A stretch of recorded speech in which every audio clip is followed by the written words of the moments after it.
Buenas noches, amigos. ¿Qué tal? ¿Cómo están? Es un gusto saludarlos en Triálogos, en la revista Corposano. Hoy es el último martes de abril, un día bastante caluroso. Bienvenidos a Triálogos, un espacio para desarrollar y hacer ejercicio del intelecto. Es un espacio en el cual nosotros compartimos con la revista Corposano precisamente esa óptica de el crecimiento integral del ser humano, que debe incluir la parte del desarrollo del espíritu, la mente, el hablar de historia, de literatura, hablar acerca de los momentos actuales, de temas culturales actuales que fortalezcan nuestra presencia en el mundo, nuestra vivencia cultural, intelectual. Entonces, bueno, pues precisamente por eso estamos aquí. Bienvenido. Todo está orientado al desarrollo humano. Escríbanos, amigos, mándenos sus saludos, díganos de dónde nos escriben. Ya extrañamos a nuestros amigos de Los Ángeles, a nuestros amigos de Uruguay que nos escribían, de Paraguay. Bueno, pues nada, pues aquí estamos listos para platicar el día de hoy. Y bueno, pues la idea es que el día de hoy vamos a platicar acerca de uno de los grandes personajes, uno de los grandes protagonistas de la historia, de la historia de México, de la historia monumental, en la cual podríamos hablar de que yo creo que en varios de los elementos de la historia de México posterior, todo el tiempo del siglo XX hasta tal vez hasta Carlos Salinas, y después en la actualidad se hablaba acerca de Benito Juárez. Benito Juárez como un gran personaje, una historia monumental, un personaje que ha contribuido al desarrollo del país, a la independencia del país, como un gran personaje. Entonces, bueno, pues la verdad es que ese es un tema, nuestro tema del día de hoy, habla acerca de el benemérito de las Américas, Benito Juárez. Y bueno, pues para platicar acerca de ese tema está con nosotros nuestro gran filósofo contemporáneo, Héctor de la Torre. ¿Qué tal, Héctor? ¿Cómo estás? ¿Qué tal? Muy buenas noches, Héctor. Un gusto, Armando, Gustavo, volvernos a ver. Es un placer estar aquí con ustedes. Qué gusto. También está con nosotros nuestro gran politólogo, Armando Cuellar. ¿Qué tal, Armando? Qué gusto saludarte. Gracias. Igualmente, buenas tardes. Siempre gusto saludarlos a los dos Héctors, a Gustavo, y pues estando pendiente aquí de ponerle una guirnalda marchita a este héroe. No sé cómo tomar eso, si como un halago o como una sátira, pero bueno, pues a ver, vamos a platicar de eso precisamente. Y bueno, pues vamos a hablar también con nuestro gran economista y geógrafo, nuestro gran intelectual Gustavo Hernández Bortolini. ¿Qué tal, Gustavo? ¿Cómo estás? Buenas tardes. Hola a todos, ¿cómo están? Buenas tardes. Pues un gusto estar nuevamente aquí en esta tan agradable costumbre de los martes para poder platicar, como ya decías, de diversos temas. Ofrezco una disculpa al auditorio por mi inasistencia de la semana pasada y desde luego a mis colegas y compañeros. No, sí te extrañamos, necesitamos aquí parte de la visión tuya y también de la de Héctor de la Torre, pero ya estamos aquí para hablar acerca de este tema que yo creo que libera pasiones. La verdad es que también creo que es un personaje que no pasa de la discusión, que al final a la hora de poner su biografía en la mesa detona posiciones importantes a favor y en contra. No creo que podamos hablar de un personaje intrascendente en Benito Juárez en la historia de México. Y bueno, pues muchísimas gracias, Gustavo. Y bueno, pues vamos a hablar acerca de este gran personaje. No dudo en llamarlo yo de mi parte un gran personaje, pues porque en primer lugar pues habría que destacar que es un personaje que nace prácticamente al inicio, vamos, en el mismo año de lo que sería la independencia de México, el inicio, el grito de Dolores. Después pues vive una época bastante complicada, lo que sería todo el México independiente, que destacó por mucho desorden, mucha prepotencia y mucha frivolidad por parte del gobernante en turno en más de 11 veces, bueno, en 11 veces que fue Antonio López de Santana. que al final participa en dos periodos importantísimos, o bueno, o tres, podríamos dividirlo, lo que sería la Revolución de Ayutla y la Constitución de 1857, la Guerra de Reforma y luego la intervención francesa. Y bueno, pues la verdad es que no creo que debamos de quitar que es un indio zapoteca, que originalmente además no hablaba español, pasó una serie de dificultades para poder incorporarse a un grupo social. La verdad es que tiene muchas cosas en contra, sobre todo nuestro racismo como un elemento. Y bueno, pues yo destacaría esos elementos como para decir, y además este fue protagonista de los cambios tan importantes que acabamos de nombrar, pues la verdad es que me llama mucho la atención. Entonces, no llamaba la atención, no nada más llama la atención, creo que efectivamente se le debe de poner un lugar en la historia. Pero bueno, pues vamos a escuchar las opiniones, los comentarios, escríbanos amigos sus opiniones, no creo que sea un tema intrascendente. Benito Juárez, el benemérito de las Américas, ¿cuál es su opinión, sus comentarios? ¿Qué debemos de introducir dentro de lo que sería este análisis? Vamos a empezar con la opinión de Héctor de la Torre. ¿Qué tal, Héctor? A ver, cuéntanos un poco acerca de tu punto de vista, tu opinión, tus comentarios acerca de este personaje. Bueno, sin lugar a dudas, y yo iría un poquito más allá de los comentarios que tú hiciste inicialmente, yo creo que es el personaje de la historia de México más nombrado, es el personaje más citado, es el personaje más emblemático para muchas cuestiones, para bien o para mal, de la historia de México. No creo que haya un solo pueblo que no tenga una calle Juárez, que no tenga una avenida Juárez, que no tenga hay un aeropuerto Juárez, hay bibliotecas Juárez, hay ciudades Juárez. Es quizá, junto con Independencia, 17 de septiembre, Avenida Revolución, por ahí Zapata, Hidalgo, le podrán hacer ahí algo de sombra, pero en el marketing nacionalista y de la configuración del nombre que se mete, así como estrategia de marketing, la marca Benito Juárez es la que más está en todo México, desde el último pueblito de Yucatán hasta Ciudad Juárez, valga la analogía. Y yo lo primero que diría es que habría que separar completamente, que es muy difícil, de el hombre Juárez, el hombre, no sé si es Pablo Benito Pablo Juárez García, de lo que es el juarismo, de lo que es la estatua, de lo que es el monumento, de lo que es el ideal de nación, el proyecto de nación. ¿Por qué habría que separarlo? Sé que es muy difícil, porque si yo me quedo con ese hombre, hay cosas verdaderamente loables, hay cosas verdaderamente rescatables y que deberían de conocerse. Pero si me quedo con ese mito, con esa piedra, monumento, avenida, calle, aeropuerto, pues me alejo de la realidad y me hago una historia que quizá no es. A mí me brinca mucho, pero mucho, un contraste.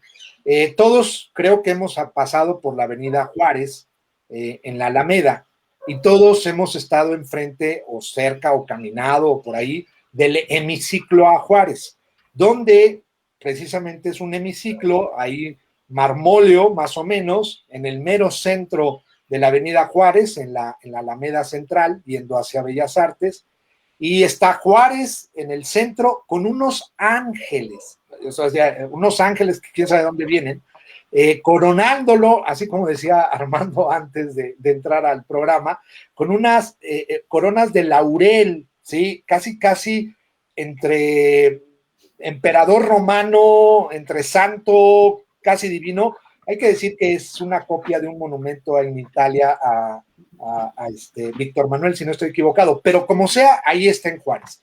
Y sin embargo, y por eso yo distingo al hombre del mito, yo no sé si sepan ustedes dónde está la tumba de Juárez. La tumba de Juárez, si no estoy equivocado, está en el Panteón de San Fernando, cerca de ahí, atrás de San Hipólito, por donde está la escuela de la Esmeralda. Es un panteón muy bonito, se puede entrar, te cobran antes, no sé ahorita en la pandemia, pero te cobraban 10 pesos.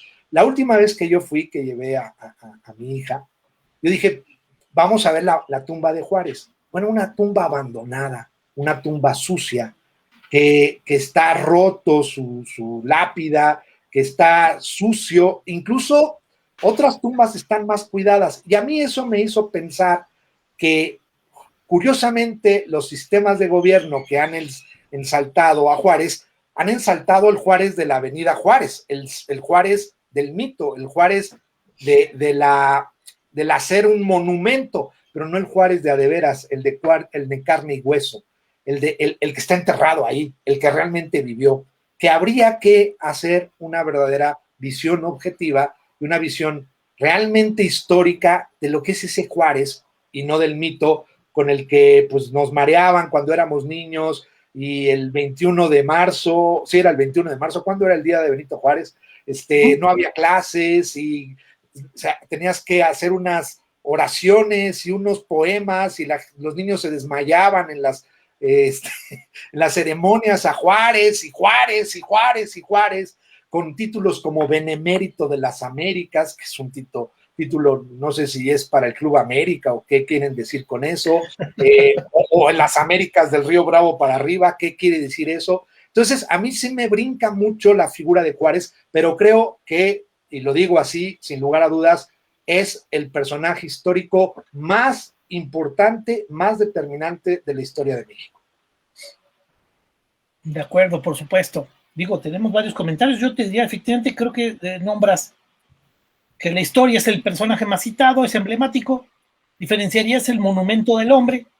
Hablaste del monumento, el de Hemiciclo a Juárez, y hablas acerca del concepto de las Américas, que yo creo que detonan muchos comentarios. Nemesio Romo nos escribe, saludos desde Los Ángeles, muchísimas gracias, Nemesio. Interesante el tema de Juaritos, dice. Pero bueno, vamos a ver, entonces aquí le mandamos un saludo a Nemesio hasta Los Ángeles, qué gusto que nos salude. Y bueno, pues a ver, ahorita veamos opiniones. Armando Cuellar, ¿qué es lo que tú comentarías sobre el tema de el personaje de Benito Juárez? Gracias. Pues empezaría diciendo algo que había pensado para el final. Y es que no habría otra manera de conceptualizar la idea de lo que Juárez es para México. Yo lo pensaba así: la Biblia tiene a su rey David, Estados Unidos tiene a su Lincoln, México tiene a Benito Juárez, trato de no generar como esta desproporción en cuanto a la figura histórica, pero tiene ese peso, y ese peso se construyó, a partir de una idea de nación, en donde México era realmente era un territorio prácticamente abandonado o guiado por una serie de intereses que no necesariamente respondían a lo que quería hacer México. México no sabía hacia dónde tenía que ir, y bueno, Juárez es un hijo de su tiempo, con sombras, con luces, pero definitivamente creo que las luces siempre van a estar por arriba de las sombras.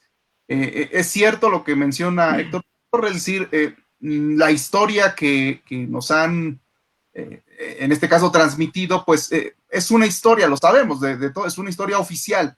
Y la historia oficial, desde la perspectiva educativa, intenta pues crear héroes, crear estos símbolos unificadores que le den sentido, que nos den sentido de patria. Y creo que bajo ese objetivo, bueno, pues se debe entender. Pero claro, llega un punto en la propia educación en donde tenemos que apartarnos, ¿no? Abandonar este puerto y comenzar a pensar de forma un tanto más, yo diría, contrastante con cada personaje. Esta primera intervención yo diría, o hablaría un tanto más bien de lo que Juárez representa en términos como hombre de poder. Y como hombre de poder, como gobernante en el tiempo que le toca vivir, me parece que es un hombre de grandes virtudes. vive en un siglo XIX en donde se está construyendo los estados nacionales. Es decir, estados en donde se perfila que un estado-nación debe tener un territorio, una población, un gobierno, y que van creando un nuevo orden social. Un nuevo orden social que típicamente, tanto en Europa como en las Américas, ojo, las Américas son colonias de Europa en ese entonces, muchos de ellos todavía, algunos países ya están rompiendo esa inercia, entre ellos México en ese siglo, y ese nuevo orden social se pinta para ser liberal, para ser burgués, para ser capitalista. Y este tipo de adjetivos, Juárez los va a retomar, y no solamente a retomar, los va a poner en práctica, los va a hacer constitución, y él mismo lo reconoce. Nosotros empujamos la constitución liberal del 57, pero no solo eso, la pusimos en práctica. No nos quedamos solamente con la letra. Buscamos ponerla en práctica a costa de lo que sea. Entonces, estos grandes estados-nación, en su mayoría no nacieron a partir de la preexistencia de una comunidad cultural homogénea en lo político, homogénea en lo cultural. No fue así. Coexistíamos si hoy somos diferentes, digamos, hoy somos muy desiguales, bueno, digamos, esa desigualdad era aún más marcada hace 2 siglos. Entonces, se dice que estos grandes estados nacionales se hicieron, o personas que hicieron estos estados nacionales, se hicieron de la capacidad militar para imponer su visión a otros. Y me parece que ese fue el caso de Juárez, ¿no? ¿Qué pasa? Juárez, en este sentido, es un vencedor. Es un vencedor que creo que pudo haber terminado peor, pero murió a tiempo. Sin embargo, la situación es que con Juárez la idea iba muy encarnada con su práctica, y creo que mucho de eso pues tendríamos que irlo abriendo, pues, desde luego reconociendo lo que se prefigura como los errores que le reconocen varios historiadores al propio Juárez, el Tratado de Maclean Ocampo, por poner solo un ejemplo, y tratar de entender desde el punto de vista de la creación de estados nacionales ese gran efecto o ese gran impulso que le dio Juárez para que México pudiera tomar rostro de lo que es, nos guste o no, de lo que es hoy en día nuestro régimen y nuestra sociedad, ¿no? De acuerdo, por supuesto. Yo creo que tu referencia sí tiene símiles, ¿no? Estados Unidos es un ejemplo muy claro, sobre todo por la cercanía en el bombardeo cultural, en la televisión, en los mensajes. Ellos tienen sus padres fundadores, ¿no? James Madison, George Washington, Thomas Jefferson. Al final, además, ponen esos personajes como un ejemplo de moral personal, ¿no? El ejemplo del cerezo que cortó George Washington y después con su papá reclamó, fui yo, papá. Como poniendo, miren cómo fue honesto, y es un ejemplo de honestidad. Este gran hombre que al final yo creo que el tema del cerezo, no sé siquiera si sea cierto, y además lo ponen como un ejemplo cuando su obra es más política y es más de un orden independentista y más de una visión filosófica del siglo XVIII, que al final, bueno, responde a la división de poderes, al origen del poder, etcétera. Yo creo que evidentemente está muy lejano ese personaje, como lo decía Héctor de la Torre hace rato, el personaje, y meterle ejemplos de moralidad y de santidad frente a su obra verdadera, que es la que deberíamos destacar. Y por supuesto que habría que diferenciarla y además no invadir un tema con el otro. Y yo creo que ahí es donde sí tendríamos también muchas dificultades de discusión que creo que no tienen valor. Pero bueno, pues al final dices, oye, hablas acerca de que es la conformación de estados nacionales. Yo creo que la conformación de estados nacionales viene para algunos países desde el Renacimiento.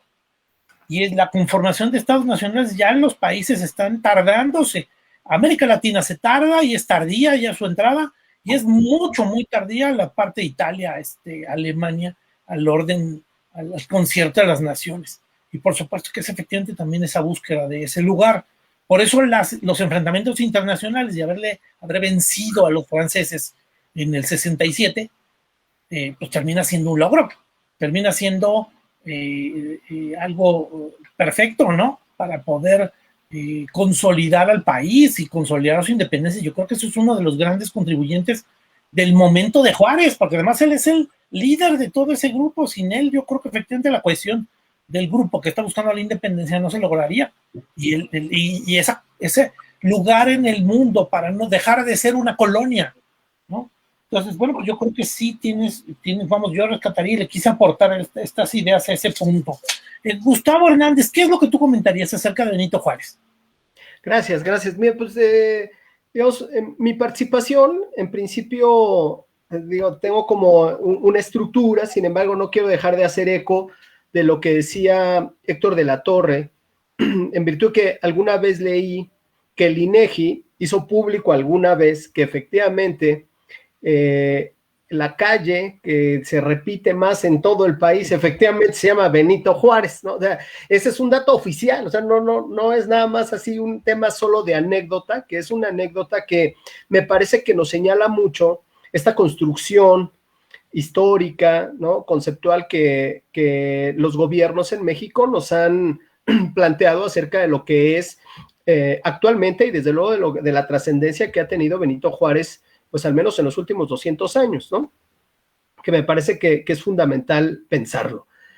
Después, digamos, creo que tendríamos que pensar, o el abordaje un poco que he tratado de darle, es pensar como en el Benito Juárez del discurso oficial, de los libros, un poco esta construcción que nos hacía Armando, en cuanto a que, bueno, pues hay cosas con las que yo, digamos, en temas del discurso no coincido tanto, porque lo que nos han dicho es que, bueno, era un niñito que murieron sus padres a los 3 o 5 años, por ahí, y que se dedicó al campo y que tocaba su flautita, y entonces, digamos, que esa es como toda esta parte oficial, mientras que los historiadores más serios lo que nos dicen es que nunca ni conoció la flauta, literalmente que ni conocía las flautas, ¿no?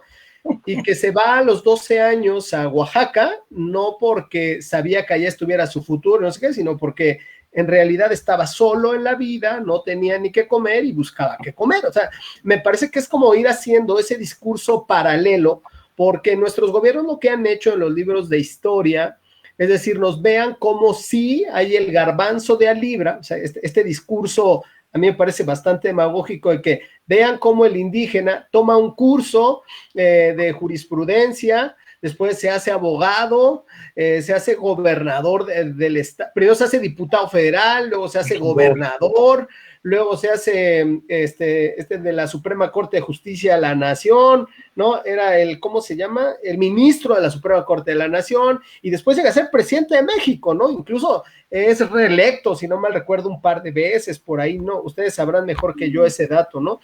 Pero vamos, digamos, análisis que yo hacía un poco en la revisión, o sea, bueno, pues es que eso me parece que los gobiernos lo han usado un poco para hacernos como esa idea un poco falsa de que mira que no importa dónde nazcas, mira, no importa que si tú te preparas, o sea, es como el tema de las oportunidades con las que desde luego, pues yo simple y sencillamente con ese discurso oficial no estoy de acuerdo. Eso no quiere decir, cuando uno revisa, que como tú lo has dicho, Hudson, bueno, tuvo muchas aportaciones, sobre todo en temas jurídicos, que también ahí habría que cuestionar algunas cosas que me puse a revisar, porque este rollo de las famosas leyes de reforma y cómo es que el otro tema que me llamaba la atención antes de brincarme a esto es esto de llamado Benemérito de las Américas, interrogativamente como lo muestras en el programa de hoy. Es decir, se supone que ese Benemérito de las Américas es porque defendió la independencia en México, porque ha defendido a los indígenas mexicanos, y la realidad es que después hay otro discurso que nos dice que no los defendió, o que al menos no los defendió tanto, ¿no? Y que entonces no le podríamos llamar o no le deberíamos de llamar Benemérito de las Américas, porque no es cierto, incluso que él, pues a la hora de hacer los, ¿cómo se llaman en este término jurídico? De quitarle las propiedades a la iglesia, pues también aprovechó para quitarle muchas propiedades a los indígenas, a la expropiación, ya, a la expropiación de predios indígenas, y arrasó con muchos, ¿no? No solamente de Oaxaca, sino de varios estados, de aquí de Hidalgo y de Guerrero, desde luego no se diga, ¿no? Entonces, digamos, mi primer comentario lo quiero hacer como en ese sentido, encuadrarlo un poco en cómo es cierto que tenemos un discurso oficial de lo que ustedes hablaban la semana pasada, un discurso oficial de libro de texto en donde nos ponen a Benito Juárez en todos lados, en la calle, en las colonias, digamos, en los aeropuertos, como decía, en todos lados está Benito Juárez, porque me parece que es como ese ejemplo que tendríamos que seguir para poder ser como presidente de la República, ¿no? Sí, por supuesto. Yo coincido contigo plenamente en la parte, y digo, yo creo que todos lo han nombrado. Yo creo que existe efectivamente un abuso en el uso de la historia. Es un abuso por muchas razones. El vicio de los historiadores es hacer historia a partir de las biografías, y yo creo que ese es un error grave, además, en la forma de escribir historia y hacer divulgar la historia. De todas maneras, es un recurso muy didáctico y muy útil, y al final genera monumentos y genera banderas. Termina pasando eso con Benito Juárez, se vuelve una bandera, ¿no? Y es lo que tú estás diciendo, y por eso le atribuyen muchos méritos de verdad que parecieran más cercanos a la visión caricaturesca que después nos reflejan en otras historias, hasta en las novelas, ¿no? En donde dicen, pues miren cómo el pobre haciendo su lucha sale adelante. Yo creo que ese discurso es abusivo. Así es. Abusivo, y por supuesto ahí coincido plenamente contigo. Hablas acerca del discurso. Yo sí diría que evidentemente en el mensaje cotidiano existe el discurso y la posición política de que algún grupo de repente defiende la idea de que Juárez atacó a la iglesia, le quitó sus propiedades. Y también yo metería aquí, bueno, pues es que efectivamente, te voy a decir, él está en una época en la cual pasan dos cosas, lo que sería la ley Lerdo, que sería la ley Lerdo, la ley Iglesias y la ley Juárez.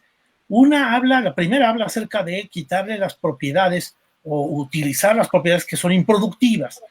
Eso pasa para todo el país. Al final, cualquier propiedad que tenga más de 5 leguas de tamaño, una legua es 1 hora caminando. Imagínate qué distancia es. Cuando hablamos de 5 leguas cuadradas, este territorio no está productivo, pues entonces se expropia para venderlo. Porque ese era el proyecto de nación burgués de los liberales. Al final es hacer, oye, necesitamos que el país entre en un proceso de empresas, en un proceso de propietarios.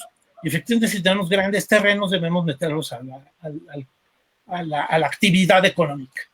Y luego, por el otro lado, pues por supuesto, los primeros afectados son que todas las gentes intestadas o gentes que hacían testamento a favor de la iglesia, pues efectivamente donaron muchas tierras, además de que había tierras que pertenecían a la misma iglesia desde la época de la colonia por diferentes razones, hasta la misma forma de procurar su expansión religiosa, pues incluía la apropiación de tierras para poder de repente poner un orden. Por supuesto que ahorita, siglo XIX, pues afecta plenamente, porque si son improductivas van a ser expropiadas. Y luego, por el otro lado, haber metido la ley Juárez, lo que sería la parte del registro civil, les quita un coto de poder. Un coto de poder que todavía hoy existe.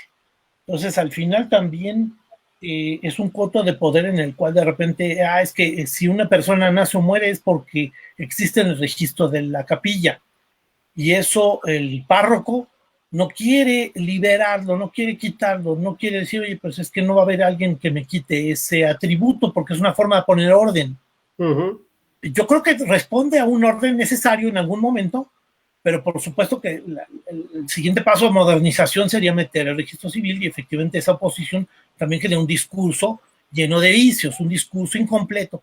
Es que nos quieren hacer daño, nos quitan las tierras y nos quitan nuestro poder sobre las comunidades y los están volviendo ateos.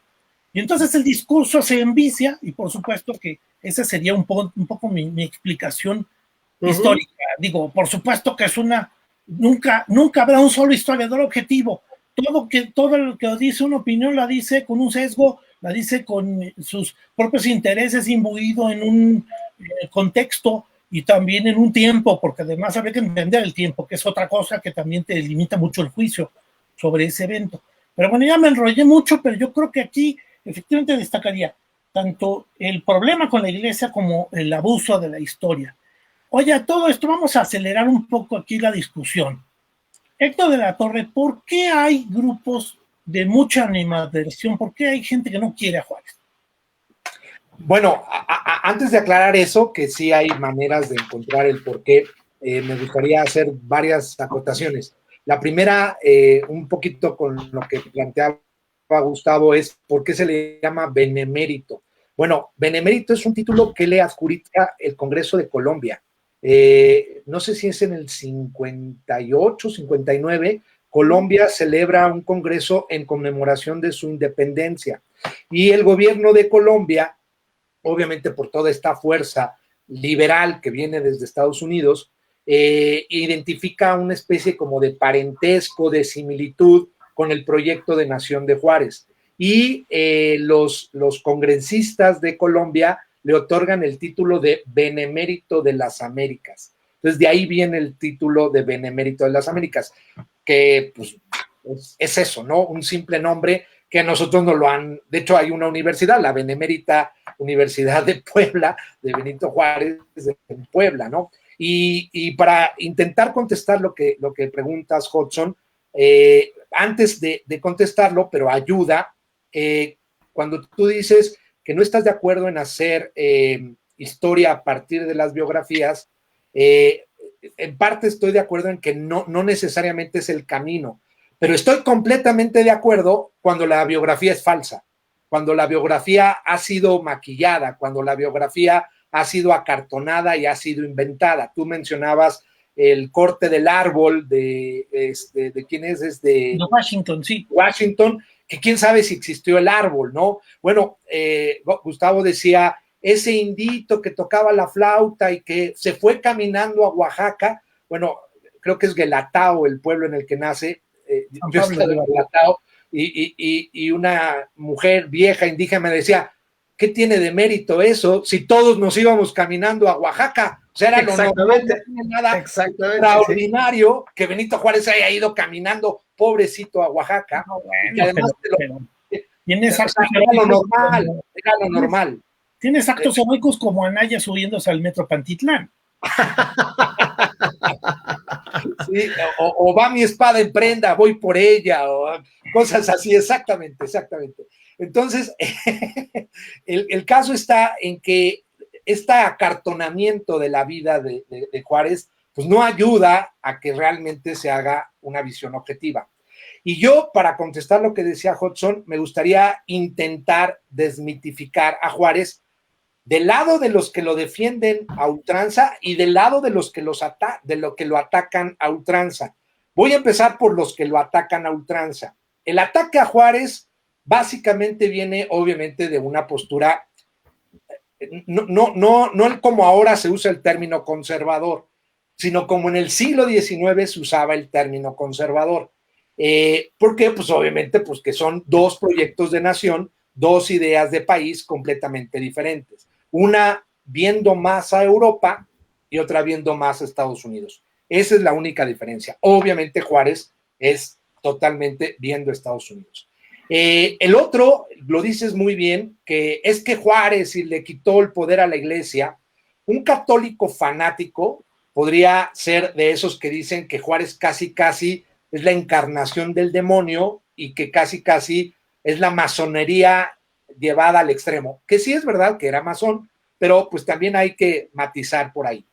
Y entonces que lo más grave que le hizo a la iglesia católica, que fue, a ver, yo estoy completamente de acuerdo que hay que separar los poderes, hay que separar los bienes. La iglesia católica como jerarquía y como institución, creo que sí puede tener propiedades, pero que también creo que debe haber un control de esas propiedades. Y también hay que decir, como bien anotabas, que no necesariamente eran las leyes de Juárez, eran las leyes de Lerdo, las leyes Iglesias y las leyes de Juárez, que no solo le quitaban privilegios a la iglesia, sino también al ejército.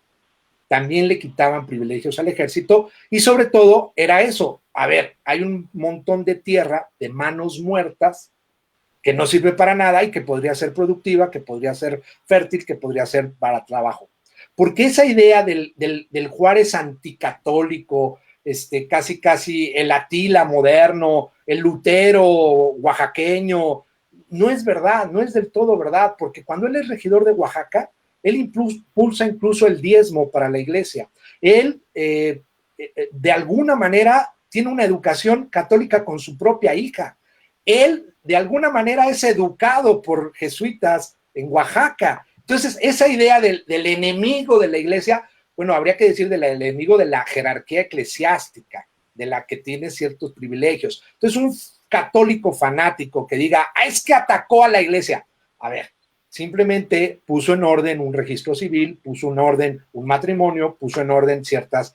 Y sí es verdad que yo no lo veo malo, ¿sí? Abrió la puerta para ciertas sectas que venían de Estados Unidos, sobre todo evangélicas. Yo no sería antijuarista, ¿sí? Yo no lo veo así como el enemigo de la iglesia. También hay que entender que por qué tenía la iglesia esos privilegios. Bueno, también tenía su razón de ser histórica, que como se venían los tiempos, había que cambiar, había que hacerlo. Y por ahí es donde tendríamos que entender los posibles elogios o los posibles aciertos de Juárez. Pero el otro extremo, el que me lo pongan como el gran, vamos a decirlo así, como el hombre virtuoso, inmaculado, casi con una especie de estoicismo, como lo son sus estatuas, lo que decía Gustavo, indígena que casi tenía el destino manifiesto para ser presidente, porque así te lo ponen, era indígena que cuidaba ovejas, tocaba la flauta como pan, y de repente fue presidente, ¿no? Y cuando hay realmente intereses, proyectos, alianzas, es muy clara su estancia en Estados Unidos, porque eso es evidente que entra en contacto con grupos políticos de Estados Unidos que lo van a ayudar, que le van a dar esta idea de liberalismo, que no la estoy criticando, simplemente estoy queriendo aclarar, y que, bueno, lo mencionaba Armando Cuellar,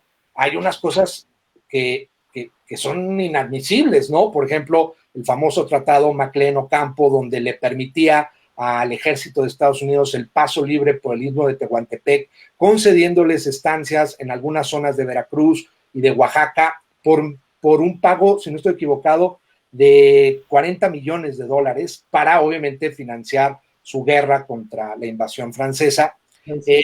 Por ejemplo, lo que se decía de los indígenas, porque la ley Lerdo también le quitaba tierras a los indígenas y Juárez no hace nada, Juárez no los defiende, o sea, Juárez nunca ostenta su indigenismo, de hecho hay historiadores que dicen que hasta cierto complejo tenía, esta idea de ser demócrata, no es demócrata, nunca fue elegido democráticamente, estuvo 14 años en el poder,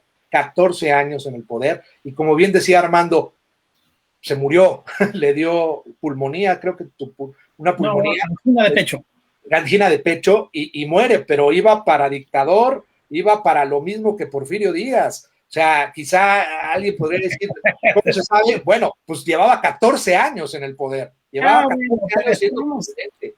Siento que pero bueno, entonces, también el hombre virtuoso no lo es, porque a él le perdonaron la vida cuando lo iban a fusilar, creo que interviene Guillermo Prieto, esa famosa frase, los valientes no asesinan, y sin embargo él sí manda matar, él sí manda asesinar, pudo haber perdonado la vida de Maximiliano, que también ese es otro caso, ese quizá dé para otro programa, porque el personaje de Maximiliano también es muy interesante, donde pues eran simplemente otros proyectos de nación, no es que fueran los malos de la historia, Miramón y Mejía, que Miramón, no sé si Miramón ya había sido presidente muy joven, y que también tenía origen indígena, y ese obviamente no aparece, solo porque se alía con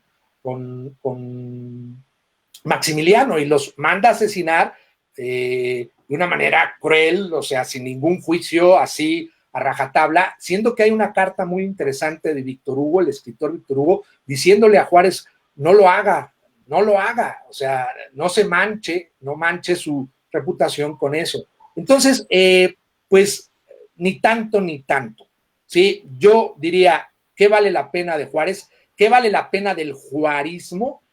Pues eso, aunque quizá él a la hora de la hora no lo respeta, que haya una conformación de un Estado basado en leyes, que haya una conformación de un Estado en una constitución, que es positivismo puro, pero es el primer modelo de nación que más o menos llega a buen término.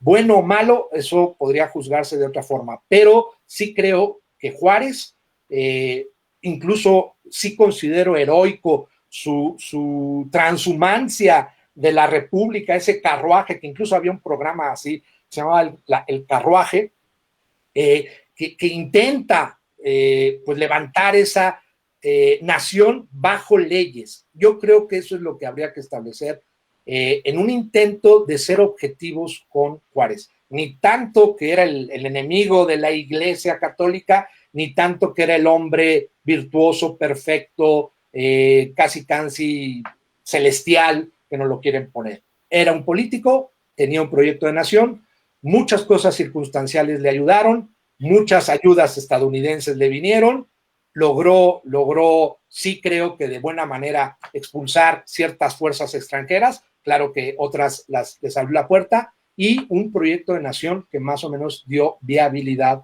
para bien o para mal, pero dio viabilidad para muchas cosas del México actual. Yo, bueno, dentro de los comentarios tenemos poquito tiempo. Yo quisiera nada más meter mi cuchara en el tema de los 14 años del gobierno de Juárez. Al final él sube al poder precisamente por una rebelión, por un golpe que trata de hacer Félix Zuluaga, el plan de Tacubaya, y al final terminan quitando a Ignacio Comonfort y termina la presidencia en el ministro que lidera la Suprema Corte de Justicia. Entonces, al final, por eso es que terminan en la presidencia. Pero esa presidencia se ve muy interrumpida, muy accidentada.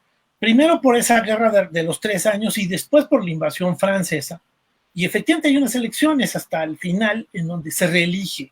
Suponer que después iba a haber una dictadura, pues eso es una hipótesis, ¿no? O sea, no podemos decir que eso fuera. Además, creo que la legitimidad del discurso es decir, es que se iba a volver un dictador y por eso mejor preferimos un dictador como Porfirio Díaz, pues me suena un poco curioso, ¿no? Entonces, bueno, pues al final es un poco mi comentario. Armando Cuellar, para darte la palabra, porque nos quedan pocos minutos. Sí, gracias. Un poco siguiendo la línea que había estado platicando y desde la óptica en la que yo lo veo, que es estrictamente política, me parece que Juárez, como buen hombre de su tiempo y como político que intenta darle a un país que está terriblemente fragmentado, digamos, hay una serie de guerras que digamos que preceden a Juárez, pues evidentemente la identidad cultural que existe en México es muy confusa. Y Juárez me parece que una de las cosas que hábilmente hace o realiza es que utiliza políticamente la preexistencia de un ejército, de una fuerza armada, para poder irle dando una identidad hegemónica a un país que no tenía esa cara. Desde luego, ideológicamente abraza el liberalismo. Juárez es uno de los grandes pensadores liberales de ese tiempo, junto con otros que yo creo que no son menores en estatura que él, en esos términos, José María Luis Mora, Mariano Iglesias, etcétera, ¿no? Es decir, a otros pensadores que siguen esta misma línea, pero que debemos entender, esa decisión costó, ¿qué costó? Pues que al abrazar una identidad hegemónica, una única, pues desde luego asfixia la diversidad cultural, ¿no? Incluso en algún momento hay quienes pueden hacer esas críticas históricas a Juárez, provenientes del propio Maximiliano, ¿no? O sea, un soberano que pretendía gobernar como conservador y resultó a veces más liberal, ¿no? Defendiendo los derechos indígenas. Pero al final del día, ese es el modelo de nación que tiene Juárez para hacer que México obtenga una unificación que no tiene. Y tan importante es la Constitución del 57, que bueno, al final, cuando Juárez muere, se le termina reconociendo por parte del país como el benemérito de la patria. El 18 de abril de 1973, quien queda como presidente, Sebastián Lerdo de Tejada, ordena la publicación de un decreto en el que declara a Juárez como benemérito de la patria, ¿no? Se fija su nombre con letras de oro en el Congreso de la Unión de aquel entonces, y aproximadamente un siglo después se pondrá esta frase mítica, ¿no? Dicha por Juárez, de que tanto entre individuos como entre las naciones, el derecho al respeto ajeno es la paz.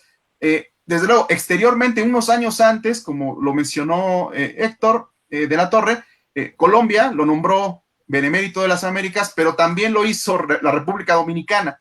Entonces, dos países que en este caso sintieron una gran admiración por Juárez, por la manera en que simplemente derrotó al que era el mejor ejército de aquel entonces, el ejército francés, y no era cosa menor. Entonces, sé que muchas veces, visto eso en el tiempo, pues a lo mejor no suena tan atractivo, pero Juárez creo que tenía esa estatura, y la razón por la que se le recuerda de esa manera es porque no solamente fue un buen político en términos de hacer maniobras políticas para conseguir sus objetivos, sino que llevaba una ideología que yo podría decir hasta hoy en día pervive. Y bueno, tan pervive que el presidente actual tiene una íntima conexión con la ideología juarista, con la manera de gobernar y con la ideología juarista. ¿Dónde están los puntos de toque de aquel Juárez con el gobierno actual? Bueno, uno, se lidera una transformación. Es decir, así como Juárez hizo una transformación tratando de separar, ¿no?, a los poderes fácticos del gobierno, hoy en día la pretensión es esa. Más allá de hacer una evaluación de si lo logra o no este gobierno, la pretensión ideológica, la pretensión de agenda es esa. Se apuesta por las obras públicas. Cuando Benito Juárez fue gobernador de Oaxaca, se hizo una serie de caminos y mucha obra pública que le fueron reconocidas en su tiempo. Se recuperó la Guardia Nacional. Con Juárez se trata de hacer un ejército, o sea, hacer un solo ejército que le pueda dar seguridad al país. Se limita, en este caso, ya lo mencionaron ustedes, tanto a la iglesia como al ejército. Se trataba de hacer valer el poder central.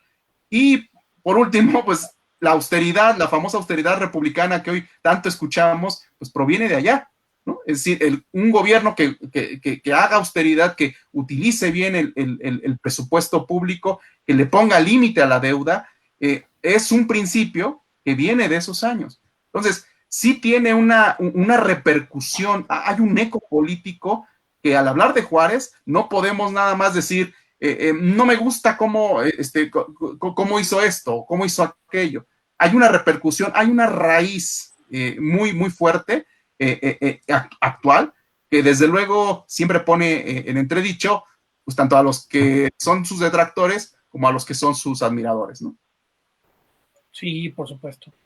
Yo creo que, híjole, es un tema bastante pesado, ¿no? Sobre todo el tema de que dices que hablas acerca de la libertad de los grupos, y que al final hasta Maximiliano terminó siendo más liberal. Habría que entender también qué es este concepto liberal. Pero bueno, pues efectivamente Maximiliano, otro personaje que bien dice Héctor de la Torre, deberíamos de tomar en otro programa. Gustavo Hernández, ¿qué es lo que tú comentarías? Gracias. Mira, justamente quiero recuperar un poco la idea que ahora decía Armando, porque dentro de la revisión, digamos, un poco más crítica que yo hacía, de pronto me encontré con algunos datos que llamaron fuertemente mi atención y quisiera compartirlo con ustedes y con la gente que nos escucha, ¿no? En principio, como bien dice Armando, bueno, el gobierno actual es un gobierno que que ha retomado muchas de las ideas juaristas. Hay una identificación muy clara, en múltiples ocasiones ha sido manifestada por Andrés Manuel, nuestro presidente. Sin embargo, digamos, hay algunas cosas que a mí me llamaban la atención. Primero, pensar, como ya incluso también Héctor de la Torre decía por ahí, que Benito Juárez fue un presidente austero. Creo que hay autores que nos dicen que no es cierto, que no era tan austero, que más bien sí le gustaban las apariencias, las buenas cosas, los buenos viajes, ese tipo de cosas, ¿no? Incluso encontraba un dato que me llamaba fuertemente la atención, seguramente ustedes lo conocen, pero parecía que cuando él fue presidente de la República, tenía un salario anual de 30,000 pesos. Si esos 30,000 pesos de aquel momento los ponemos hoy, sería un salario de casi 13 millones de pesos al año. El dato decía que son 4 veces más que el salario que ganaron Fox en su sexenio y Calderón, que vivieron de manera muy opulente, ¿no? Entonces, digamos, esos datos me llamaban mucho la atención, porque incluso encontraba una frase cuando se hablaba de aquel, en estos términos de los recursos naturales, en los términos ambientales, del México, del cuerno de la abundancia. Él decía que teníamos un pueblo rico y que debíamos tener un gobierno igualmente rico, ¿no? Que no podía haber un desequilibrio, y él se sentía como de ese grupo, como de los ricos. Se dice que era un poco ambicioso, autoritario, incluso, o sea, que no era tan respetuoso de los poderes. Por eso me llama tanto la atención con lo que está pasando ahora. Efectivamente, este concepto de la honrosa medianía, ¿no? De que los políticos deben vivir en ese contexto de la honrosa medianía. No sé si él vivió de manera tan mediana, ¿no? No lo sé, pero lo que dicen algunos autores es que no tanto. Y desde luego el que él tuviera injerencias directas y no considerara a los congresos, no considerara a la corte, por ejemplo, ¿no? Y que fuera como discrecional muchas de las veces, y esto que les decía, un poco autoritario, pues llama mi atención, porque pronto, ya lo decía yo desde el inicio, ver como estos dos escenarios en los que podemos analizar, platicar, como lo hacía muy bien Héctor, lo que ha significado para nosotros mexicanos Benito Juárez, ¿no? Digamos, a mí sí me llama mucho la atención que estos conceptos hoy están tan vivos con el actual gobierno, como lo decía Armando, y que, no sé, de pronto me cuestiono, ¿y qué es lo que pasa en el interior del gobierno actual? ¿De verdad estamos viviendo con políticos en una honrosa medianía, como bien lo decía Juárez, y no sé si lo vivió? No puede haber un gobierno rico con un pueblo tan pobre. Digamos, son cuestionamientos que me hago, como bien decía Armando, para traer estas ideas tan juaristas que el actual gobierno y sobre todo el actual presidente pues ha manifestado tener tanta identificación con estos conceptos, ¿no? Conceptos de la historia moderna mexicana, y que digo, yo no podría quitarle ninguna de las aportaciones. Yo vivo con una abogada aquí en mi casa, y cuando yo le platicaba estos temas, pues me regañaba, porque ella, desde luego que Benito Juárez es intocable, como bien decía Héctor de la Torre, y es de lo que los defiende, y por favor no me lo toques, porque es como el jurista número 1 de este país. Para muchos abogados así pasa, y mira que mi esposa es egresada de la UNAM, y de todas maneras lo trae ahí medio tatuado. Entonces decía, bueno, está bien, tal vez en esta parte, como decían ustedes, del registro civil, o sea, ella me decía, es que en realidad haberle quitado eso a la iglesia y hacer un registro civil son de las aportaciones que habría que agradecerle siempre, y yo no podría decir que no. O sea, yo lo decía, me parece que nos ha aportado mucho a esta sociedad contemporánea en la que nosotros nos ha tocado vivir. Sin embargo, a mí me llama la atención la construcción de este discurso oficial del libro de texto, Todo bien con Benito Juárez, y como decías, algunos otros autores con otros sesgos y con otras posturas nos dicen que no tanto, ¿no? Ahí me gustaría quedarme. Sí, por supuesto. Oigan, pues el tiempo es un tirano, nos quedan bien poquitos minutos. Una aportación de 30 segundos, Héctor de la Torre. Bueno, nada más una aclaración respecto a esa famosa frase que Armando citó, que nos la han enjaretado y nos la han enjaretado de que respeto a los de... Es una frase de Kant, que está justamente en la obra de La Paz Perpetua, de ahí la tomaron. Y que parece ser que no hay un documento tal cual donde diga que la haya dicho, pero hay otros que la establecen. Yo nada más diría eso, ¿no? Conozcamos la historia. Creo que Juárez es un político muy importante, un político muy determinante, no es un pensador, no lo pondría yo como pensador, es un político que ciertas circunstancias, ciertas alianzas, ciertas amistades lo llevaron a donde está y que sí, en el lugar en el que estuvo, tuvo determinantes decisiones para el futuro del país y que unas de esas pueden ser consideradas como buenas, pero otras que sí habría que poner en una balanza y identificar que quizá por ahí también estén las raíces de algunos problemas. Y yo nada más terminaría que sí habría que criticarle a Juárez, que por culpa de él tenemos una cosa espantosa que es la cabeza de Juárez, que está a la salida de la Zaragoza, que es horrible. Es el monumento más espantoso que hay y es la cabeza de Juárez. Eso diría yo. Miguel Atristén nos escribe, pareciera que 70 años de robos, devaluaciones y vejaciones se olvidan, pareciera que no se tiene memoria. También dice que los políticos deberían ser como los políticos de Dinamarca, que trabajan y ejercen sin un salario ni fuero alguno. Y dice también Miguel Atristén que el actual presidente haya vulnerado a los políticos en su nivel de Dios. Es genial. No termino de entender bien esa última frase, pero bueno, le agradecemos a Miguel sus comentarios y su participación. Estuvo muy activo ahorita en los últimos minutos. Y bueno, pues vamos a terminar. Armando Cuellar, tus comentarios finales, por favor. Sí, pues yo terminaría, bueno, invitaría a la gente que tiene interés por la historia que trate de primero hacer a un lado a los historiadores, que vaya directamente a beber de lo que escribió Juárez, al pensamiento de Juárez, porque muchas veces pasa eso, ¿no? Nos dejamos guiar por lo que dice, aunque sean muy reconocidos historiadores, pues bueno, nunca va a ser igual que beber directamente de la fuente. Y hay libros de la obra del propio Juárez que en este caso hace frases muy buenas, ¿no? No solamente esta que comenté al principio, porque así la tomó el Congreso, pero en el caso de, hay una pregunta que está dentro de la obra de Juárez, que en algún momento hace varios años leí, que tuve que recuperar para este programa, que dice así, es una pregunta y con eso cierro. Dice Juárez, se pregunta Juárez, ¿por qué México, mi país, es tan extraño que está formado a mitad y mitad? De una fuente inagotable de ternura y de un pozo profundo de bestialidad. Entonces, yo cuando leí esa pregunta, eso se lo hace un hombre de poder con el peso de Juárez, hoy en día sigue rezumbando. Y no hay Yo lo único que te criticaré de tu comentario es que tienes contra los historiadores. ¿Qué pasa? No, nada, ninguno. Lo único cierto que sí me gustaría que la gente fuera ahora sí, para aquellos personajes que tienen literatura escrita, pues que se la echen. Sí.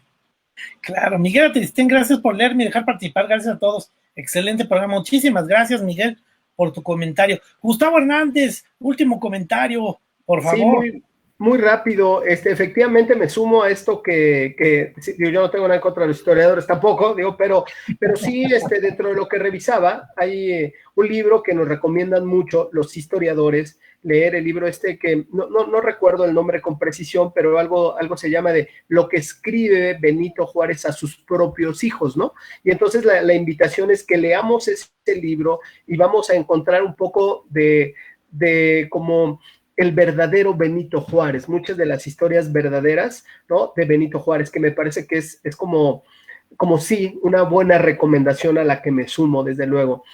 Por otro lado, y para terminar, digamos, una de las ideas que me llamó mucho la atención, ustedes que saben más de historia que yo, pero es este tema de haberle quitado todos los privilegios a la élite de la iglesia y como lo decía Héctor, que mucha de la historia dice, no, pues le quitó todo el privilegio, atacó a la iglesia, etcétera, etcétera. Sin embargo, llama la atención, creo que fue en la Constitución del 57, ustedes me corrigen por favor, pero él establece los días de descanso, ¿no? Para la burocracia de aquel momento, y dice, bueno, pues vamos a descansar el 12 de diciembre, porque era guadalupano el señor, vamos a descansar la Navidad y la Semana Santa, ¿no? O sea, digamos, me llama la atención esto nuevamente que es, siempre hemos reconocido a Juárez como el antirreligión, el que le quitó todos los privilegios a la iglesia y más a la élite, y sin embargo, bueno, incluso decía, casó con doña Margarita Maza de Juárez por la iglesia, ¿no? Entonces, bueno, ahí queda como para la reflexión, ¿no? Sí, por supuesto. No, pues muchísimas Era gracias. anticlerical, pero no tonto. Muchísimas gracias. Sí, sí, claro. Tenemos muchos temas que platicar y yo creo que no agotamos aquí todos. A ver si después tenemos oportunidad una segunda parte. Pero pues les agradezco su participación, Héctor de la Torre, Armando Cuadras, Gustavo Hernández. Muy interesante todo lo que platicamos. Yo les agradezco su participación. Le agradezco a Nemesio, a Betty Gutiérrez, a Miguel Atristén. Su comentario que pone el último genial comentario, era o no laico, y varias risas. Muchísimas gracias, y muchísimas gracias a nuestra productora Alma Besares. Alma, de verdad. Muchas gracias. Gracias por su apoyo, y pues les agradecemos su presencia en el programa. No se pierdan, los demás programas están publicados en YouTube, en el canal de Triálogos, y bueno, por supuesto, vamos a seguir la próxima semana con otro tema muy interesante. Muchísimas gracias, nos vemos, buenas noches, hasta luego. Buenas noches. Bye.